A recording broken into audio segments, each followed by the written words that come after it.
परमपिता परमात्मा, सारी सृष्टि के रचनहार, कुल मालिक कबीर परमेश्वर अपने पाने की विधि, अपने पाने की वे ऑफ वर्शिप स्वयं ही एक तत्वदर्शी संत का रूप धारण करके यथार्थ रूप में प्रचार करते हैं। इसी का प्रमाण पवित्र चारों वेद दे रहे हैं। पूर्ण ब्रह्म सर्वश्रेष्ठी रचनहार कबीर देव, कबीर प्रभु, कबीर साहब ये स्वयं ही आकर के इस पृथ्वी लोक पर अपने तत्व ज्ञान का प्रचार करते हैं। क्योंकि इस काल भगवान द्वारा अपने झूठे महर्षि, नकली महर्षि, ज्ञानहीन अज्ञानियों के द्वारा और गुरुओं के द्वारा पूर्ण रूप से भक्ति मार्ग को बिगड़वा दिया जाता है।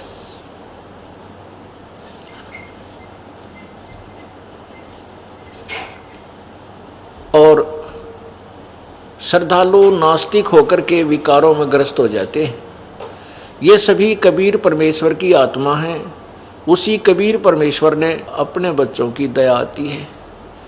इस काल ने परमेश्वर के बच्चों की ऐसी दुर्गति कर रखी है, कोई गधा बना दिया, कोई गधी बना दी, कोई कुत्ता बना दिया, कोई कुतिया बना दी, कोई कोड्डी, किसी का कैंसर हो रही है, किसी की टांग कट गई, किसी का बेटा मर गया, किसी की बेटी विधवा।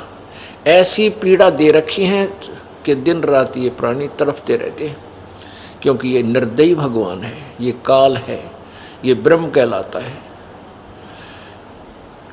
वो परमेश्वर अपने बच्चों को यहाँ से निकालने का भरसक प्रयत्न कर रहा है, लेकिन काल ने हमारे ऊपर इन तीनों गुणों का ऐसा प्रभाव डलवा दिया, रजगुण ब्रह्मा, सतगुण विष्णु, तपगुण शिव जी के द्वारा, कि हम यहीं के इस अस्थायी सुख, झूठे सुख को सुख मान बैठे।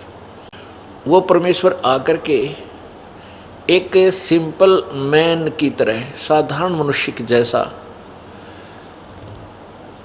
एक रोल करता है, भूमिका करता है। और एक दास के अंदर, एक भक्त के अंदर जो गुण होने चाहिए वो गुण भी उसी परमात्मा में पूर्ण होते हैं। वो ही वो भूमिका पूर्ण रूप से करता है। और एक तत्वदर्शी संत में क्या गुण होने चाहिए, उसके पास कैसा ज्ञान होना चाहिए, वो भी ज्ञान, वो भी गुण उस पूर्ण संत, तत्वदर्शी संत वाले भी कबीर परमेश्वर में ही होते हैं। उस समय तत्काल में, तत्कालीन समय में जो परमात्मा आते, उसके बाद तो कोई संत, तत्वदर्शी संत होता ही नहीं। और एक दो चार जो परमात्मा ने अपनी कृपा से जिनको अपना यथार्थ स्थान सतलोक दिखाया, अपने साक्षी बनाए, उनकी किसी ने सुनी नहीं, क्योंकि उस समय श्रद्धालु लोग अशिक्षित थे। तो कहने का तात्पर्य ये है कि वो परमात्मा स्वयं ही आकर के अपने पाने की यथार्थ विधि बताते हैं। क्या बताते हैं? गुरु गोविंद दोनों खड़े, गुरु गोविंद दोनों खड़े, काके लागू पाए, बलिहारी गुरु अपना जिन गोविंद दियो मिलाए। अब परमेश्वर क्या बताना चाहते हैं? गुरु बड़े गोविंद से मन में देख विचार, हरि सुमरे सो रह गए, गुरु सुमरे हुए पार। सात दीप नौ खंड में गुरु से बड़ा ना कोई, करता करे न कर सके, गुरु करे सो होए। अब परमात्मा क्या कहते हैं कि जिसमें कबीर परमेश्वर आए थे वो एक सच्चे गुरु, सतगुरु, वास्तव में गुरु थे। और जिसको ये भगवान मानते हैं, कर्ता मानते हैं, ब्रह्म को, ज्योति निरंजन को, वो कुछ नहीं कर सकता। परमात्मा ने इसको कहा था कि तू मेरे बच्चों को दुखी मत करना, ये तेरे साथ नालायक जात हो रहे हैं, पर तंग मत करना, नहीं तेरे को मैं बख्शूंगा नहीं। तो इसने कहा था परमात्मा मैं सत्य का राज करूंगा, जैसा कोई कर्म करेगा मैं उसका वैसा ही फल दे दूंगा। तो इस काल ने का एक परमात्मा ने एक विधान बनाकर दिया है, तो उस विधान अनुसार ये कुछ भी परिवर्तन नहीं कर सकता। जैसे कर्म प्राणी करता है वैसे ही फल दे सकता है। केवल कबीर परमेश्वर पूर्ण ब्रह्म परम अक्षर ब्रह्म ही हमारे पापों का नाश करके हमें दुखों से सुख दे सकता है। दुख में समाप्त करके, क्योंकि पाप से दुख होते हैं, अपराध से सजा मिलती है, अपराध माफ होते ही सजा मुक्त हो जाते हैं। केवल वो परमात्मा ही हमारे पाप कर्मों का नाश कर सकता है। जैसा कि यजुर्वेद, पवित्र यजुर्वेद अध्याय नंबर 8 के श्लोक नंबर 13 में आपने कल आंखों भी देखा और सुना। तो यहाँ परमात्मा कहते हैं कि 7 दीप नौखंड में, उस समय जो परमेश्वर होते हैं उसमें एक ही तत्वदर्शी संत विश्व में होता है, और उसी से सर्व लाभ होते हैं, क्योंकि वो या तो स्वयं परमेश्वर होते हैं या परमेश्वर का दास उसका कृपा पात्र होता है, तो उसी से लाभ होता है। इसलिए कहते हैं 7 दीप नौखंड में गुरु से बड़ा ना कोई। यदि गुरु हो तो, ये नकली गुरुओं के ऊपर लागू नहीं होती। इन्होंने इस तत्वदर्शी संत के गुणों को, जो उसके अंदर होते हैं गुण, यानी उसके मेरिट होते हैं, उनको नकलियों के ऊपर लगा लिया, छाप लगा ली। उनसे कोई लाभ नहीं होने वाला। तो ये उस तत्वदर्शी संत जो परमेश्वर कबीर जी का कृपा पात्र हो या स्वयं कबीर परमेश्वर हो, इन द फॉर्म ऑफ गुरु, जो परमात्मा की भूमिका कर रहे होते हैं, तो उस अपने विषय में और फिर अपने द्वारा भेजे हुए दास के विषय में कह रहे हैं 7 दीप नौखंड में, 7 दीप नौखंड में गुरु से बड़ा ना कोई, करता करे न कर सके गुरु करे सो होवे। गुरु बड़े गोविंद से, जिनको तुम गोविंद मानते हो, ब्रह्मा विष्णु महेश ब्रह्म पर ब्रह्म कहते, इनसे तो हमारा तत्वदर्शी संत 1000 गुना 21 होता है, यानी उनसे उस अत्यधिक लाभ वो देता है। या परमात्मा तो आते हैं, वो तो कहना ही क्या। फिर परमेश्वर कबीर जी कहते हैं मम संत मुझे ही जान मेरा ही स्वरूपम, मेरे द्वारा भेजे गए मेरे संत को, मेरे कृपा पात्र तत्वदर्शी संत को मुझे ही समझ लेना, मेरा ही स्वरूप जानना। अब क्या बताते हैं, गुरु गोविंद दोनों खड़े, एक तरफ तो तत्वदर्शी संत खड़ा, और मान लिए एक तरफ भगवान आके खड़ा हो जाए, तो आपकी श्रद्धा गुरु जी में परमात्मा से भी अधिक हो। क्यों? क्योंकि आपने परमात्मा को देखा नहीं, और जिस फॉर्म में भगवान सतलोक में है, साकार है, उसका शरीर इतना तेजों में है, आप उसे देख नहीं सकते। दृष्टि आपकी उसके जैसे उल्लू सूर्य नहीं देख सकता। इसलिए परमात्मा स्वयं आते हैं अन्य रूप धारण करके, हल्का तेज पुंज का शरीर बना करके, मनुष्य सदृश। तो शरीर है ही, लेकिन अपने शरीर तेजों में शरीर को ढांप के ऊपर ओवर कोट पहन के दूसरा चोला, तो तब आते हैं। तो कहते हैं एक तरफ तो गुरु जी खड़े हैं, दूसरी तरफ आपके सामने भगवान है, तो आप किसके चरणों लगोगे? तो परमात्मा आप ही उसका उत्तर दे रहे हैं कि बलिहारी गुरु आपना जिसने गोविंद दिया मिलाए, कि मैं तो उस गुरु जी के ही चरणों के ऊपर बलिहारी हूँ जिसने भगवान मिला दिया। अगर गुरु जी ना होते तो भगवान नहीं मिलता, तो मेरा भगवान किस काम का? पहले मैं धक्के खाता फिरूं ही था। और फिर क्या कहते हैं, कबीर हरि जय रूठ जा। यदि भगवान रुस गया, परमात्मा रुष्ट हो गया आपका, तो गुरु की शरण में जावे। और कह कबीर गुरु रूठ गए तो हर ना करे सहाय। अब जैसे किसी व्यक्ति के ऊपर आपत्ति आने लग जाए, आपत्ति पे आपत्ति आनी शुरू हो जाती है, क्योंकि उसके पुण्य कर्म समाप्त हो जाते हैं और पापों का दौर प्रारंभ हो जाता है, तो उस समय उस पर आपत्तियों पर आपत्ति प्रारंभ हो जाती है। तो वो अपने आप कहा करा, भाई मेरा राम रूठ गया, मेरा भगवान रुष्ट हो गया, मेरे कर्म फूट गए, यानी शुभ कर्म समाप्त हुए, पाप कर्म प्रारंभ हो गए, मेरा भगवान रूठ गया। अब जैसे इस पंक्ति को स्पष्ट करते हैं कि गुरु गोविंद दोनों खड़े किसके लागू पाए, बलिहारी गुरु अपना जिन गोविंद दियो मिलाए। जैसे आप उदाहरणार्थ जल को भगवान समझो और हैंड पंप जो नलका लगाया जाता है जमीन में, उसको आप गुरु समझो। हैंड पंप एक तरफ तो हैंड पंप है और दूसरी तरफ एक घड़े में जल है, और परमात्मा कहते हैं, यह उदाहरण देना चाहते हैं कि एक तरफ तो गुरुजी हैं यानी हैंड पंप, और दूसरी तरफ वो भगवान है, घड़े में जल, आपके पुण्य आपके पास है। तो कहते हैं आप इस नलके में नलके और घड़े में से किसको चुनोगे, किसको सिलेक्ट करोगे? तो बुद्धिमान व्यक्ति हैंड पंप को स्वीकार सिलेक्ट करेगा, चुनेगा, क्योंकि मटके का पानी तो 5-4 बार पिया खत्म होया, समाप्त हो जाएगा, और नलके से फिर चाहे 100 मटके भर लो, 100 घड़े भर लो जल के, शीतल जल के, स्वादिष्ट जल के। तो इस प्रकार गुरुजी तो हैंड पंप समझो,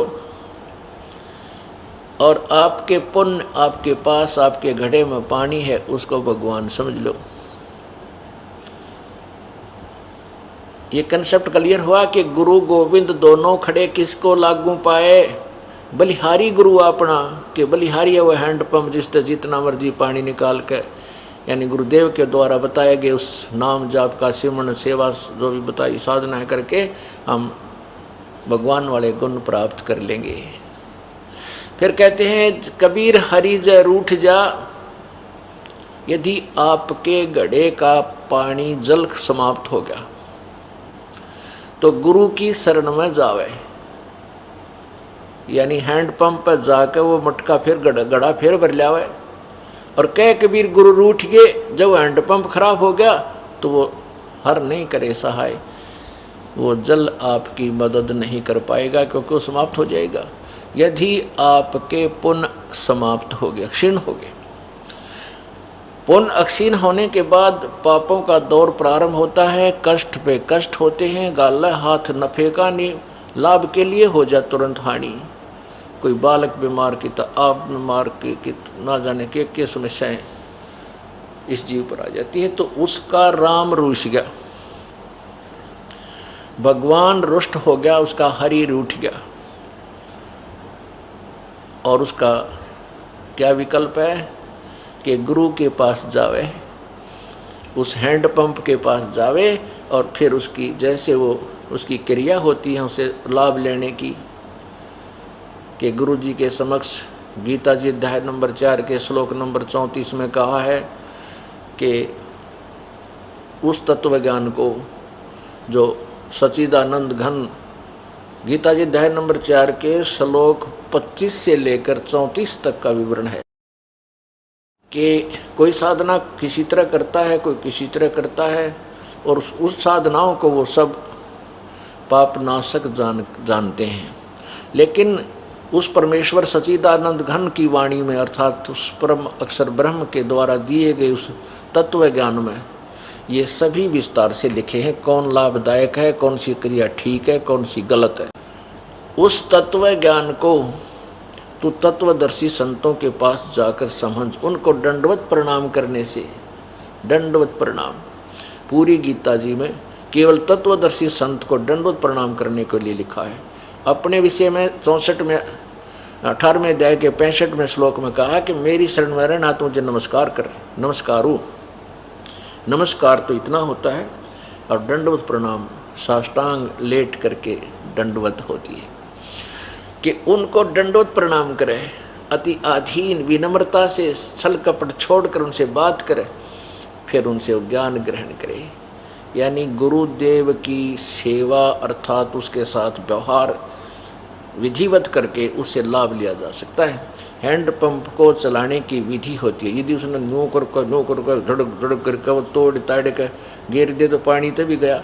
यदि गुरु जी के साथ मिसबिहेव किया तो परमात्मा उससे लाभ देना आपको बंद कर देगा। इस तरह बताया कि वो जब आपके पुण्य समाप्त हो गए, पाप प्रारंभ हुए, तो पुण्यों का फिर घड़ा भरने के लिए आपने तत्वदर्शी संत रूपी हैंडपंप के पास आना पड़ेगा।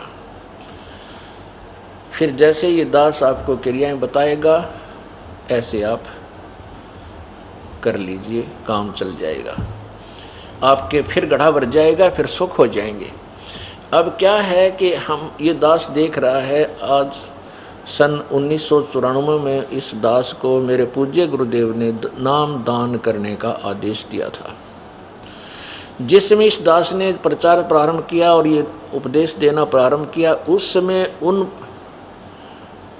श्रद्धालुओं की जो उस समय शरण में आए ऐसी दुर्गति हो रही थी, और आज उनको सारे सुख हो गए, ठाठ कर दी, क्योंकि वो घड़ा फिर भर लिया पुनों का। अब वो एकादाद यानी कुछ प्रतिशत आंडी पाकन लाग रहे हैं, एक 6 महीना मांगेंगे, एक साल लगा दे हैं।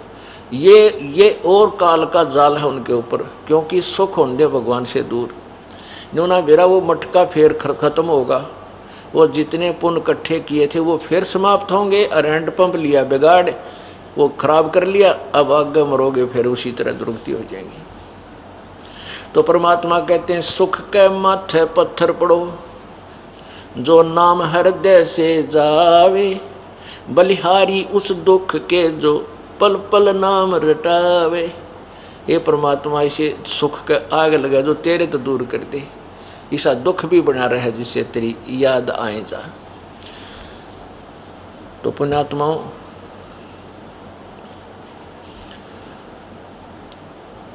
गुरुदेव के विषय में हमने कितना सावधान रहना चाहिए, और सत्संग में आने से इस काल के जाल का पता लगता रहता है। कुछ दिनों जैसे महीने 2 महीने 6 महीने सत्संग नहीं सुनोगे तो आपके ऊपर फिर वही व्यवहारिक लोगों की बातों की परत चढ़ने लग जाएंगी, आपका अंतःकरण मैला बन जाएगा।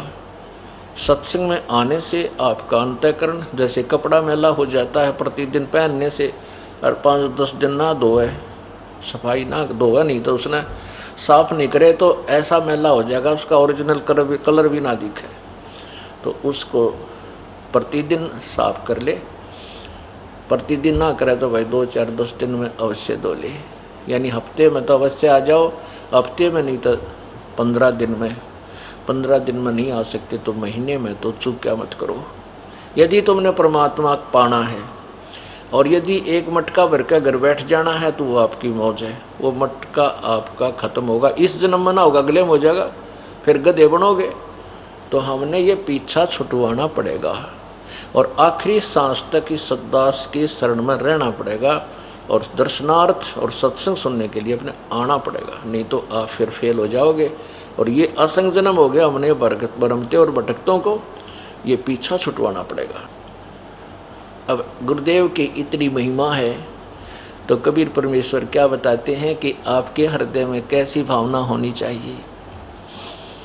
जय इब के सतगुरु मिले, सब दुख आँखों रो, चरणों ऊपर शीस धरूं, कहूँ जो कहनी हो।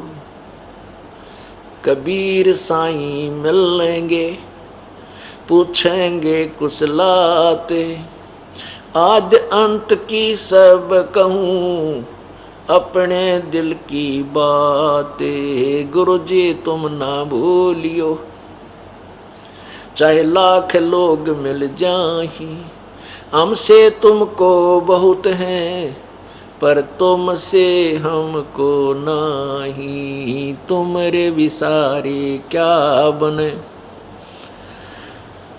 किसकी शरण में जाऊं, शिव वृंच मुनि नारदा, तिनके हृदय बिना समाऊं। अब क्या बताते हैं कि जैब के सतगुरु मिल जावे, क्योंकि सतगुरु की महिमा अपरंपार है, सतगुरु की, नकली गुरुओं की नहीं। वो तो भट्ठा बैठाते हैं, भक्त समाज को बिगाड़ने के लिए काल के द्वारा भेजे जाते हैं। पुण्यात्माओं,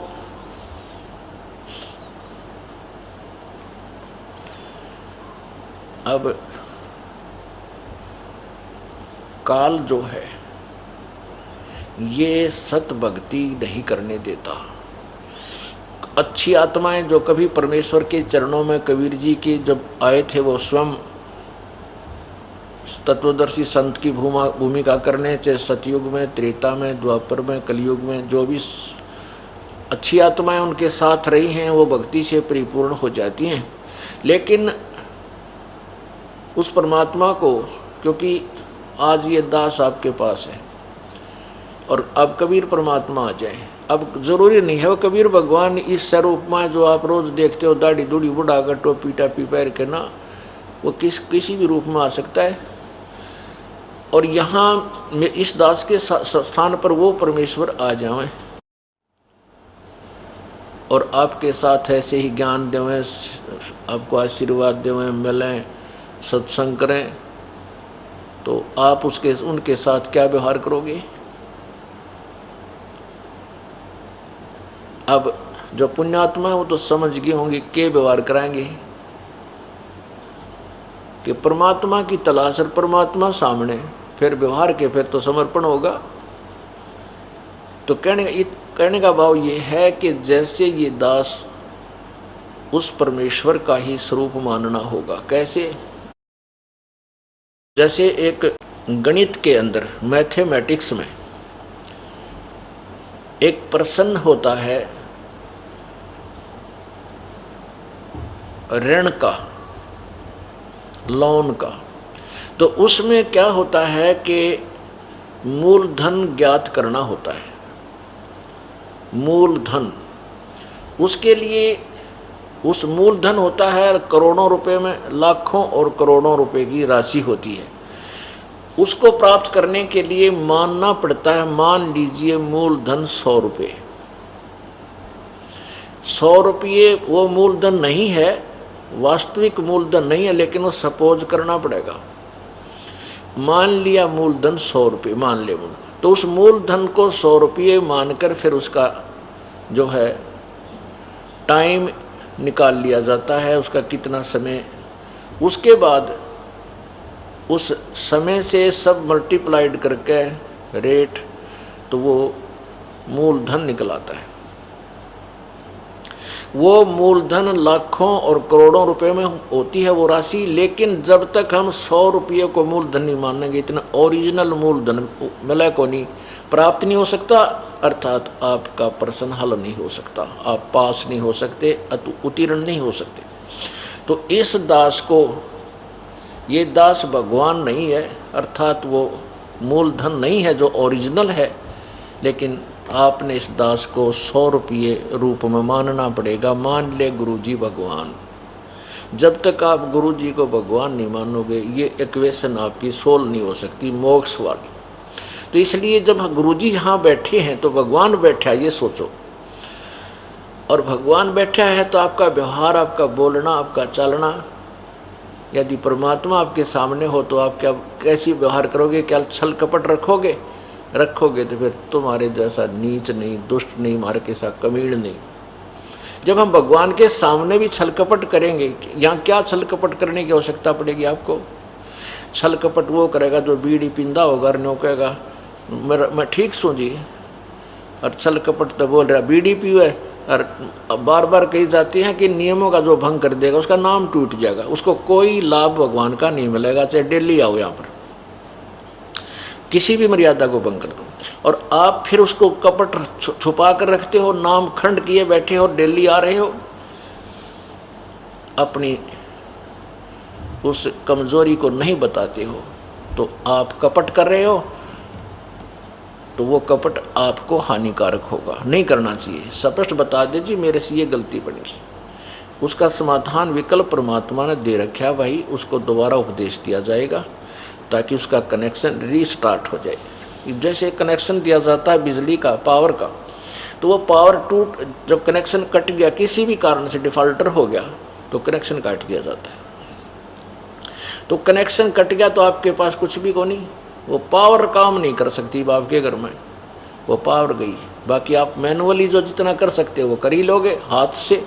ऐसे ही परमात्मा का नाम आपको दिया जाता है, आपको नियम बताए जाते हैं। यदि आपने भगवान पाना है और परमात्मा से लाभ लेना है तो इन नियमों का आजीवन पालन करना होगा। अगर आप नहीं कर सकते और आपने ये ब्राह्मणी करवानी है तो आपकी मौज। ये नियम ऐसे नहीं जो आप नहीं कर सकते। मानता हूँ ये कुछ डिफिकल्ट इस कारण से हो गए कि अन्य समाज इन नियमों के विरुद्ध ही चल रहा है, और एक घर में एक या दो सदस्य उपदेश लेता है, उसको कुछ दिन दिक्कत अवश्य आएगी, क्योंकि वो विरोध बहुत करते हैं। करने दो, परमात्मा तभी निकट रहेगा आप भगवान की मर्यादा पर खरे उतरोगे। नियम टूट जाने से बहुत दुख होगा। जैसे सीता जी को श्री रामचंद्र जी और लक्ष्मण जी ने बता दिया था कि हम, जैसे वो जंगल में थी, एक कुटिया बना रखी थी, और वहाँ एक रावण का मामा मारीची एक मृग का रूप धारण करके वहाँ बोई गई जो बाड़ी बगीची थी सीता जी की, उसको तोड़ रहा था, सोने का मृग बनकर। तो सीता जी ने उस मृग की इच्छा व्यक्त की थी, मुझे जीवित या मृत ला कर दो, हठ कर लिया। तब उसको जाते समय लक्ष्मण जी ने कहा था कि ये मैं इस कुटिया के चारों तरफ एक मंत्रित रेखा खींच के जा रहा हूँ, इस रेखा को पार मत करना, इसे पार करोगी तो यह जंगली जानवर या कोई निकम्मी आत्मा आपको हानि कर सकती है, इसके अंदर कोई नहीं आएगा। अब सीता ने उस समय तो स्वीकृति दे दी। फिर उसी समय रावण आया एक साधु रूप बना के, और जो ही रावण अंदर कुटिया के निकट आने लगा, उस रेखा को पार करना चाहा, तो उसमें से एकदम अग्नि की लपट निकली, जैसे उसको भस्म कर देंगी। तो 10 कदम दूर रावण दौड़ के गया बैक, और सीता से कहा कि माई भिक्षा दो। तो सीता ने कहा था कि आप यहाँ आके ले जाओ कुटिया के पास। जब वो आगे आने लगा तो एकदम रेखा में से, लक्ष्मण वाली रेखा से एकदम वो लपटें निकली, तो भाग के दूर चला गया। कहने लगा माई तूने ये क्या कर रखा है, मुझे मरवाना चाहती थी, मुझे तुझे श्राप दे दूंगा, यहाँ आकर दे भिक्षा देनी है तो। अब सीता जी ने सोची साधु महात्मा है कि क्या दिक्कत है, अभी जल्दी सी देकर आटा वापस आ जाऊंगी, क्या पति को और देवर को पता थोड़ा चलेगा। अब वह तो उसकी नालायक सोच थी, वह बड़ी बूझ थे जो ये कह गए थे वैसे बाहर मत निकलना। तो उस फट दे ले काटर रेखा से बाहर गई थी, रावण ने ठठा ली और पटकी वहाँ लखा बाग में जाके अपनी ब्राह्मणी करवाई, लाखों करोड़ों व्यक्ति मरवा दिए, उस एक नालायक ने जरा सी मर्यादा उल्लंघन करके। तो पुण्यात्माओं, ये परमेश्वर का मार्ग है, काल के जाल से आपने निकलना है, तो परमात्मा की मर्यादा से बाहर नहीं जाना। बाहर जाओगे तन्य दुर्गति आपकी बनी रहेगी, परमात्मा आपकी मदद नहीं करेगा, क्योंकि परमात्मा और काल का एक अनुबंध हुआ है, वो आने वाले समय में बताएंगे कि जब लगे हंसा हमरी आना, काल लगे ना तेरा बाणा। कि जब तक मेरी प्यारी आत्मा मेरी मर्यादा में रहेंगी तब तक काल तेरा अटैक, तेरे द्वारा छोड़े गए जो चोट है, किसी का बेटा मार दे, किसी की बेटी मार दे, किसी की टांग कट गई, किसी का कैंसर होगी, किसी के और हानि कर दी, कि तब तक जब तक वो हंस मेरी मर्यादा में रहेगा, तेरा कोई तीर बाण मेरे हंस पर नहीं लग सकता। वो सुरक्षा कवच दे दिया भगवान ने इन नियमों का, और इनको तोड़ोगे तो लक्ष्मण वाली रेखा तुमने तोड़ दी, फिर काल तुम्हारा कुछ भी कर सकता है।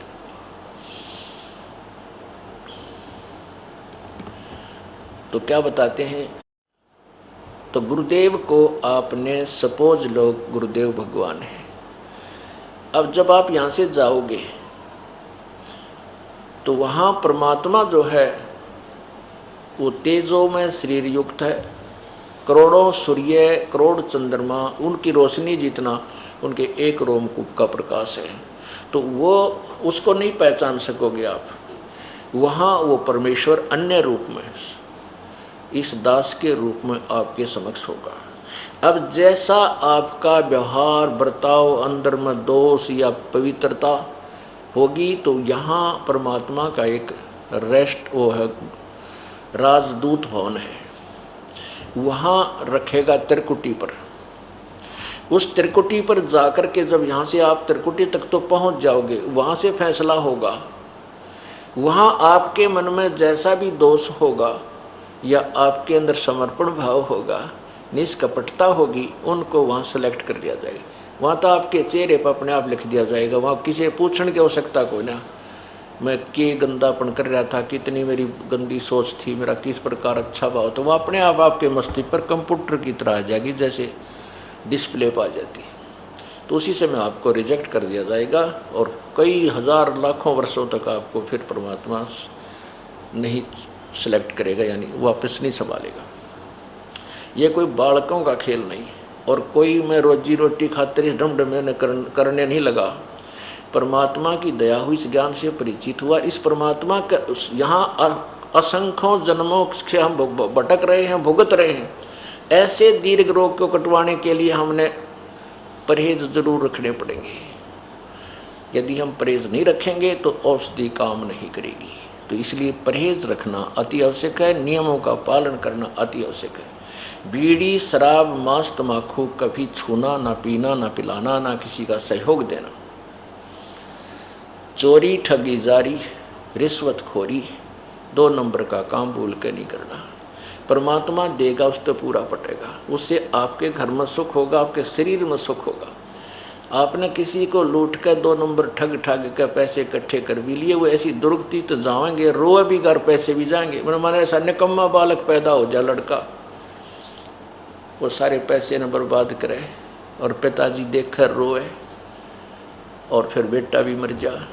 एक बता रहा था दास ने, ये नाम नहीं लिया था, उससे पहले की बातें।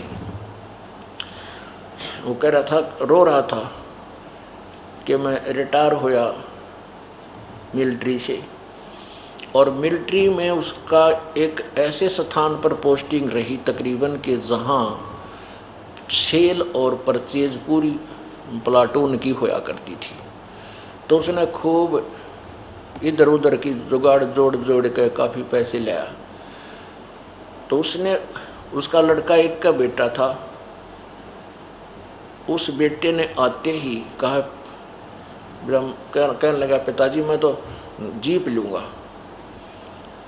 अब इकलौता बेटा जिद कर ली, जवान हो रहा था, कॉलेज में जावा था, जीप ले ली, फिर एक पिस्टल ले लिया हैं।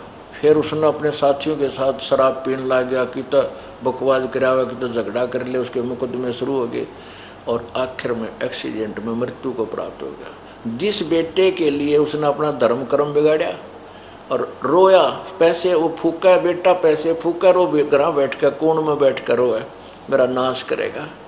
अब वो पैसा रहा नहीं और बेटा रहा नहीं, जिसकी खातिर इतने पाप इकट्ठे किए, और वो पाप न्यो के न्यो रह गए। तो पुण्यात्माओं, परमात्मा 2 रोटी समय पर देवे, घर में शांति, शरीर में सुख, इससे अधिक नहीं मांगना चाहिए।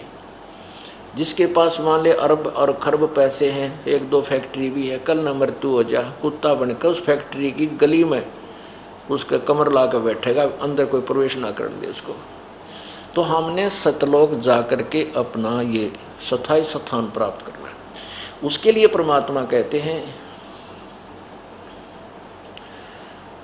जय इब के सतगुरु मिले, सब दुख आँखों रो, चरणों ऊपर शीस धरूं, कहूँ जो कहनी हो।